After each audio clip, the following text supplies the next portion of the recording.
Muchas gracias, presidente.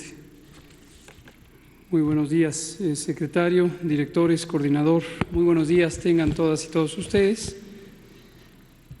Vamos a retomar sobre el informe técnico que damos todos los días, en ocasiones 2 veces al día, y me gustaría respetuosamente convocar su atención a los aspectos técnicos de este informe y no distraerse con interpretaciones de otra naturaleza. La responsabilidad y el compromiso que hemos adquirido con el presidente de la República, con el secretario de Salud y con todo el país es informar verazmente cada una de las cosas que van ocurriendo, cada una de las cosas que anticipamos van a ocurrir y cada una de las cosas que hemos planeado empezando el 3 de enero para lo que va a ocurrir. Si a lo largo de nuestra exposición resulta que los temas que presentamos, las medidas de precaución, de prevención, de control que explicamos, su fundamento, su razón, su base científica, se desvirtúan porque se intenta llevar este tema a la esfera política, no es benéfico para la sociedad. Y esto lo digo porque desde un inicio hicimos el empeño de mantener esto en la atención pública como un asunto de carácter profesional, de carácter técnico, en el que se requieren acciones por parte del gobierno, pero por parte de la comunidad. Y la comunidad, la sociedad, está formada por diversas instituciones, diversas organizaciones del sector público, de los gobiernos, del sector social y del sector privado, y todas estas organizaciones tienen un papel que jugar. Y uno de los papeles que tienen que jugar o que pueden jugar y que ojalá decidan de manera clara y de manera consistente actuar es en mantener la serenidad, mantener el orden, mantener la comunicación y mantener atención a los aspectos técnicos que se requieren para responder. Si esto no ocurre así, empieza a haber una gran confusión que permea hacia la ciudadanía. En el mundo entero, las epidemias, como cualquier fenómeno masivo, colectivo, empieza a generar gran ansiedad. Esto hemos dicho, incluso con una base también científica, también técnica, está plenamente estudiado como un fenómeno que va a acompañar a las epidemias de enfermedades infecciosas. Porque la percepción de una amenaza se empieza a acelerar, se empieza a multiplicar en la medida en que las personas pueden sentirse desamparadas, pueden sentirse sin… pero cuando tenemos la oportunidad, como hoy la tiene México, como la ha tenido México desde que esta epidemia empezó a acelerar, se empieza a multiplicar en la medida en que las personas pueden sentirse desamparadas, pueden sentirse sin el control de las cosas. Pero cuando tenemos la oportunidad, como hoy la tiene México, como la ha tenido en Wuhan, China, como un pequeño brote de 44 casos de neumonía en un mercado de animales, la oportunidad ha sido el poder identificar con evidencia científica, con datos creíbles que en su mayoría integra y recaba la Organización Mundial de la Salud en uso de sus funciones, de sus atribuciones, de su mandato legal, nos han permitido ir identificando las fases de progresión, nos han permitido identificar cómo funciona este virus al interior del cuerpo humano, cómo funciona este virus para poder transmitirse por los mecanismos que se han explicado una y otra vez, por la vía respiratoria, por gotas de saliva, por aerosoles de de secreciones de líquidos que están en la nariz, en la garganta, en la tráquea. Y nos ha permitido también entender las distintas fases o escenarios que pueden transitar en el curso de esta epidemia. Y me gustaría volverlos a decir. El escenario 1 es un escenario de entrada, de importación del virus en un país dado, y esto ha ocurrido en todos y cada uno de los 174 países que han tenido ya al menos un caso. Hay una fase en la que el virus entra. ¿Cómo entra este virus? No perdamos de vista. Entra porque hay personas que están infectadas, que están durante el periodo de contagio, que suele ser más intenso una vez que empiezan los síntomas, pero que también se ha reconocido que durante algunos pocos días antes del inicio de los síntomas puede haber también contagio. Y estas personas entran por distintas vías de llegada a un país. Y esas vías son no una sola puerta de entrada y no son solamente unos pocos individuos. Estamos hablando de millones, no miles, ni decenas, ni centenas, millones de personas que van de un sitio a otro. Hay regiones del mundo, en particular la región europea, que no tienen ni siquiera fronteras físicas. Es como si fuera, para fines prácticos relativos a este fenómeno, un solo país. Y aunque tienen identidades políticas que los hacen estados nacionales, en términos geográficos funciona como un solo país. ¿Por qué digo esto? Porque desde el inicio de la epidemia, y en mucho como parte de esta reacción de temor, esta reacción de respuesta de ansiedad ante la incertidumbre, se ha tenido la expectativa de que uno de los mecanismos posibles para controlar la transmisión del virus pudiera ser el cerrar las fronteras, pudiera ser el impedir el trasiego de personas o el trasiego de bienes a través de los países, ya sea por vía aérea, por vía terrestre o por vía marítima.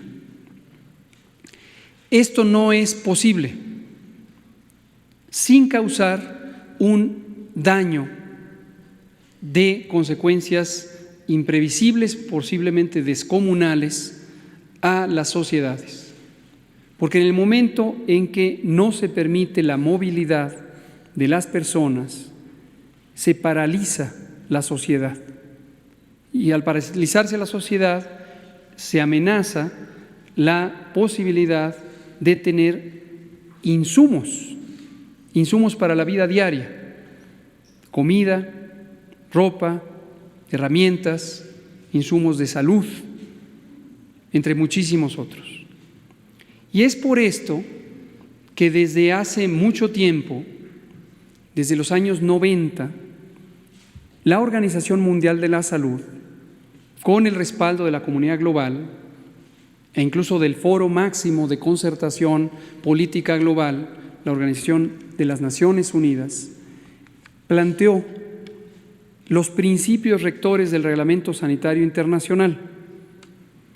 Y uno de ellos, desde mi punto de vista, el central, es que las medidas de protección, de prevención, de control de epidemias deben hacerse de acuerdo a el riesgo, tanto en términos de la magnitud, en términos del tamaño del peligro, como en términos de los mecanismos que permiten enfrentarlo. Y de manera específica, el Reglamento Sanitario Internacional vigente señala que esto debe hacerse procurando no interferir con la movilidad de las personas y el comercio internacionales.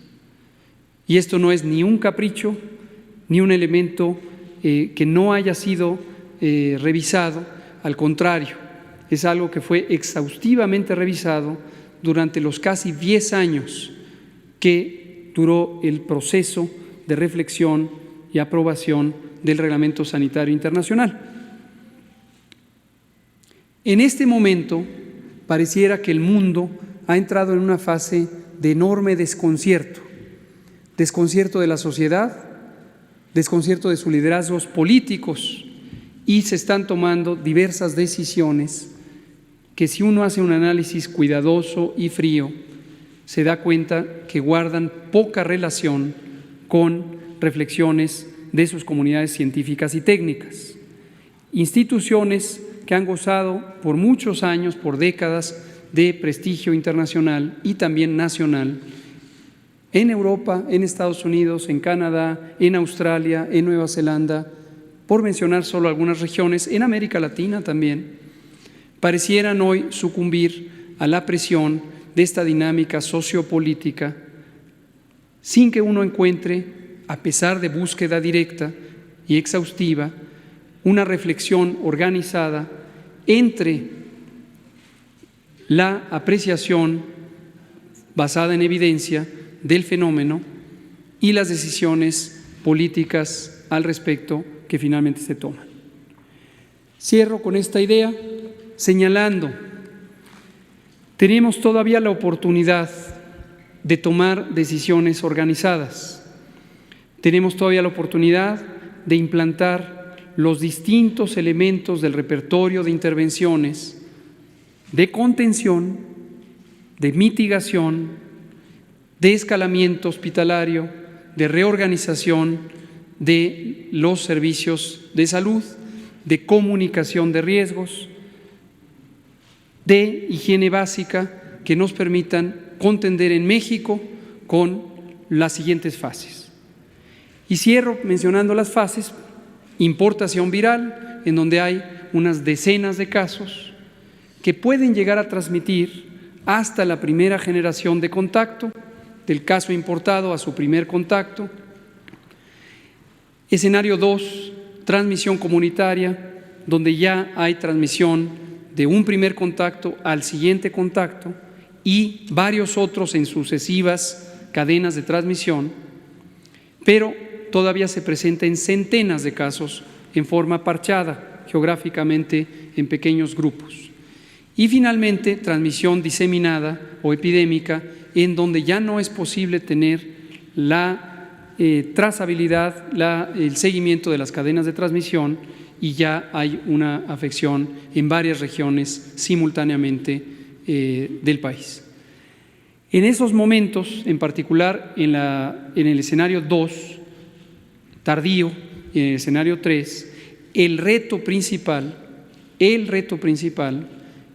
no que el único, pero el principal, es lograr atender a todas las personas que requieran una asistencia médica avanzada, específicamente hospitalización y posiblemente respiración asistida, ventilación mecánica asistida, como se conoce médicamente, y no que se saturen las unidades de salud con el volumen muchísimo mayor que representan el 80% de las infecciones que se van a curar espontáneamente por efecto del sistema inmune. Lo que vemos en varios de los países que ahorita enfrentan el momento más importante de la epidemia, específicamente la región de Europa Occidental, es que aquellos lugares donde hay saturación dependen mucho de la sobredemanda que representa el volumen más grande de pacientes, los que tienen síntomas leves y que podrían mantenerse en una observación indirecta, a distancia, en sus domicilios, sin necesidad de acudir a las unidades de salud. Y quienes sí tienen la necesidad de ser evaluados y de ser cuidados de manera específica, que son las personas adultas mayores, deberían tener los espacios en las consultas, en los servicios de urgencias y, por supuesto, en los hospitales para ser atendidos. Y estos representan un porcentaje muy significativamente menor, acaso el 5% de las personas que presenten enfermedad. Ojo, no el 5% de la población, no el 5% de la población, el 5% de las personas sintomáticas. Quería dar esta panorámica porque ayer me dio la impresión de que las distintas reacciones públicas, sobre todo de medios, involucraron dos elementos que me gustaría ser explícitos, apelando a que estos elementos no se contaminen uno hacia el otro. El primer elemento me parece que es una perspectiva de ciertas posiciones que desde el inicio están planteadas sobre la agenda política y que parecieran no tener disposición alguna de sumarse a la causa del interés superior de esta nación, que es mantener el orden al interior del Estado Nacional y permear información útil que permita tomar decisiones con una base verídica de información. Sin embargo, me preocupa ver que también se sumaron distintas voces muy legítimas, muy creíbles, muy autorizadas, muy respetables, que posiblemente motivadas por esta sensación de incertidumbre, esta sensación de ansiedad natural y absolutamente entendible, predecible y legítima, hicieron juego de esa perspectiva.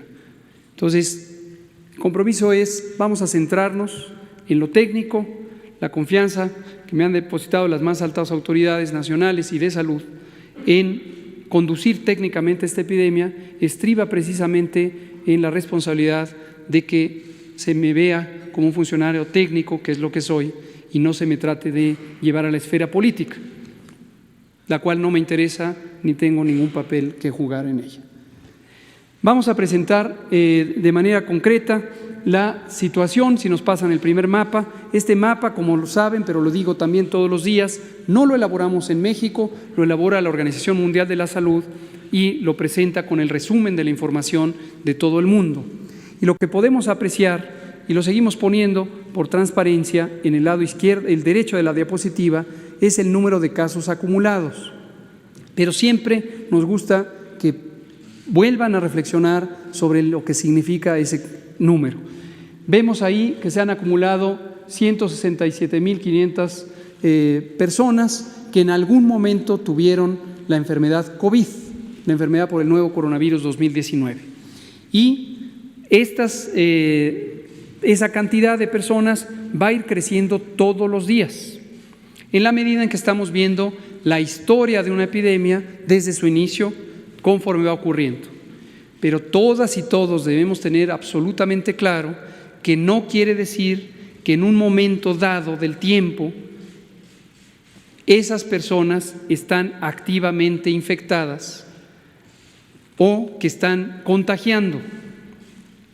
La fuerza del contagio, el volumen de personas, el número de personas afectadas es solamente quienes en los últimos 14 días han presentado la enfermedad, porque en 80-85% de las personas que pasan esos 10 a 14 días dejan de ser contagiosas y además se recuperan de manera íntegra, sin secuelas, y pasan a ser el grupo de personas con inmunidad, de personas que ya no se pueden contagiar. Y ese número se convierte, por lo tanto, en una excelente noticia, porque no habiendo afectado de manera significativa a las personas, se vuelven el mecanismo principal de contención de la epidemia. Cuanto más crezca el número acumulado de personas que se recuperaron, más cercanos estamos del punto en el que ya no habrá transmisión y la epidemia se agotará con una recuperación completa para el mundo. La cifra que está abajo es el número muy desafortunado de 6,000 personas que han fallecido. Ahora, de manera muy concreta, lo podemos hacer y lo hemos hecho y lo vemos todos los días para cada uno de los países y lo traeremos muy próximamente. Podemos ver también qué magnitud hay de esta epidemia y compararla, como hacía el compañero ayer, con otros fenómenos de salud. Entonces tenemos esta cifra de 167,000 personas acumuladas en un mundo que tiene más de 7,000 millones de habitantes. Es un número muy grueso, por eso lo tenemos también para cada uno de los países, y podemos ver que en cada uno de los países esta epidemia no representa más de 0.001% de la población del país. Y esto no quiere decir menospreciar las implicaciones de esta epidemia, pero sí ponerla en su justa dimensión. La siguiente es el mapa de México, donde vemos que hasta el momento tenemos 82 casos confirmados, y estos casos confirmados derivan de haber sido reportados inicialmente. Este es el corte de ayer, por cierto, ya lo habían visto algunos de ustedes y saben que lo hacemos todos los días, pero haber analizado y estudiado directamente a 500, casi 580 personas, más las 171 que hasta ayer estaban en estudio. Entonces tenemos casi 700, un poco más de 750 personas que han sido estudiadas como sospechosos. Quien es sospechoso y se le hace la prueba pasa a la categoría de caso descartado, porque la explicación de sus síntomas es otra enfermedad. Pero además tenemos los estudios en la siguiente diapositiva, de los contactos, que también son estudiados y son evaluados y están en un periodo de observación y que ya suman más de 370 contactos. Es decir, en suma tenemos cerca de 1.100 personas que han sido evaluadas, ya sea por sospecha directa o por ser contactos. Y aquí lo que vemos es que de los contactos confirmados son sintomáticos el 10% y el 90% son asintomáticos. Y todos ellos, los contactos, se ponen en aislamiento. Todos. Y ese es exactamente el mecanismo de contención centrada en los casos, que ayer, por cierto, el director de la Organización Mundial de la Salud, el doctor Tedros Ghebreyesus, explicaba de manera específica también para México a la pregunta dirigida de una periodista que le preguntaba cuáles son las recomendaciones específicas para México, y su respuesta, junto con la doctora María Van Kerkhove, fue las mismas que para todo el mundo. Las mismas que para todo el mundo. Me parece que esta es la última, le voy a… la siguiente, por favor. Les voy a compartir esta noticia que nos parece positiva y que ha sido también motivo de preguntas, que es cuánto se va a destinar para contender con esta epidemia, y hemos comentado que anticiparíamos una cifra de casi 3.500 millones de pesos en los distintos insumos, y esto también nos permite poner en perspectiva la necesidad. La necesidad fue calculada con una base técnica y con colaboración de todos los que están involucrados en la coordinación de esto. ¿Quiénes son esos todos? Y lo menciono también porque esto es importante. Contender con una epidemia requiere la participación de todo el Estado, es decir, de todo el gobierno y de toda la sociedad. Ese es un principio fundamental que se conoce desde hace muchos años para tener una respuesta efectiva. En México está involucrado todo el gobierno federal, todo, desde su presidente hasta las últimas organizaciones que pueden existir en la Administración Pública Federal, por supuesto pasando por la Secretaría de Salud, quien coordina, y los distintos organismos que participan en la respuesta.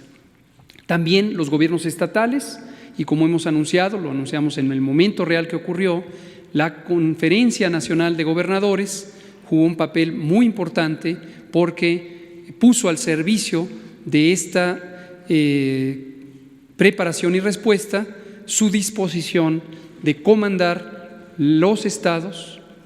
Los propios gobiernos estatales son reconocidos por la Ley General de Salud como autoridades sanitarias y pusieron de consenso la disposición de actuar en lo que ellos mismos llamaron un escenario de neutralidad política, es decir, gobernadores, las dos gobernadoras con distintas perspectivas políticas decidieron que la política no está involucrada en la toma de decisiones.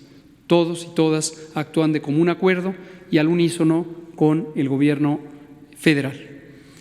Y en la sociedad hemos tenido innumerables encuentros y acuerdos con organizaciones sociales y con organizaciones privadas para buscar que la respuesta sea articulada y concertada.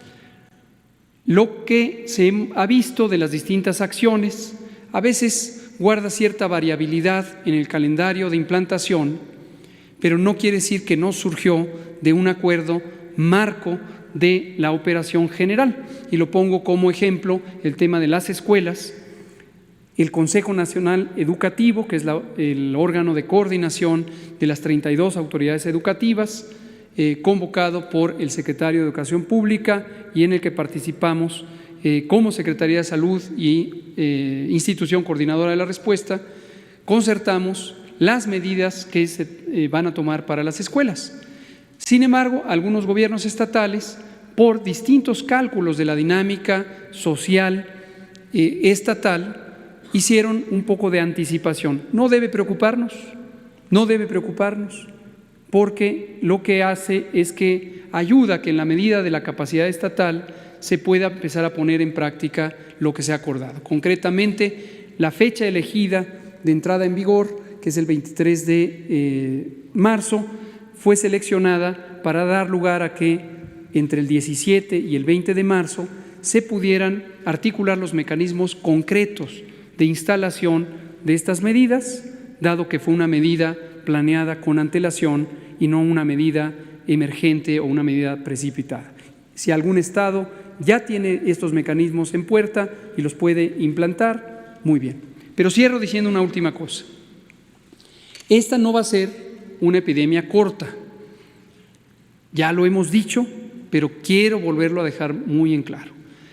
Hemos dicho que la epidemia puede durar cuando menos 12 semanas, que es lo que duró en China. Llegó a un punto máximo, más o menos a la mitad de esas semanas, y luego empezó a descender. No necesariamente por las medidas de contención extremas que se tomaron. Ya vendrán los estudios serológicos, que son los estudios en donde a una muestra representativa de la población se le toma sangre y se analizan los anticuerpos para ver si desarrollaron defensas, desarrollaron inmunidad, y se verá la enorme proporción, el enorme porcentaje de personas que fueron infectadas a pesar de no haber tenido enfermedad. En algunos países, como Alemania, el liderazgo político del Estado comentó lo que es una realidad demostrable científicamente, que se espera que hasta 7 de cada 10 personas desarrollen anticuerpos en la medida en que han sido expuestos al virus. Pero no quiere decir que 7 de cada 10 van a tener la enfermedad, y mucho menos que 7 de cada 10 van a tener una enfermedad de cuidado, una enfermedad delicada. Entonces ya vendrá el momento en que se esclarecerá cuál fue la fuerza principal que permitió, en el caso chino, el extinguir la epidemia. Pero lo cierto es que se extinguió o está en vías ya de salida, y que duró aproximadamente 12 semanas, 3 meses durante todo este pico inicial o proceso inicial. Entonces, ese sería el escenario mínimo de duración que esperamos en México. Sin embargo, en la medida que cada país tiene distintas características, podría extenderse más, podría haber pequeños repuntes secundarios que prolongaran la necesidad de medidas de mitigación y control. Y si uno anticipa estas medidas demasiado temprano, uno extingue o agota la capacidad de la sociedad de mantenerlas. Y si bien las intervenciones en este momento tienen utilidad, posiblemente van a tener mayor utilidad después. Entonces, no podemos o no debemos, actuando responsablemente, agotar a la sociedad. Y esta es una lección aprendida del mundo, pero también de México en 2009, cuando las distintas intervenciones que se tomaron primero con una base técnica coordinada por el propio secretario de Salud de entonces, con una base técnica, Después empezaron a implantar demasiado temprano porque permeó este estado de ansiedad que afectó a los liderazgos políticos. Y se anticiparon decisiones que técnicamente no eran indispensables, obviamente en un contexto en donde también teníamos una epidemia que surgió en la región de Norteamérica y que por lo tanto había mayor incertidumbre sobre su curso. No agotemos las intervenciones demasiado temprano, mantengamos la calma. La calma no quiere decir desatendamos las circunstancias y enfoquémonos en lo que sirve, que por el momento es las medidas de higiene básica, lavarse las manos, cuidar el estornudo con la protección, el estornudo de etiqueta o con un cubrebocas para las personas enfermas, la recuperación efectiva, manteniéndonos en casa, todos y todas aquellas personas que pudieran tener síntomas. No se necesita confirmar el coronavirus para decidir quedarse en casa quien tenga fiebre, tos, dolor de garganta, estornudos, etcétera. Y estas son las medidas básicas. Y segundo, las que anunciamos el fin de semana, suspensión temporal de todas las actividades no esenciales, que son aquellas que no afectan al funcionamiento de las distintas organizaciones gubernamentales, sociales o privadas. Tercero, no acudir a eventos de concentración masiva, que se ha puesto el punto de corte en 5,000 o más personas, y mantenerse informadas e informados, confiando, respetando, escuchando, analizando la información fundamentada y no propagando rumores que solamente crean estas espirales de desinformación, de confusión que tanto nos afectan, a veces quizá más que el propio virus. Presidente.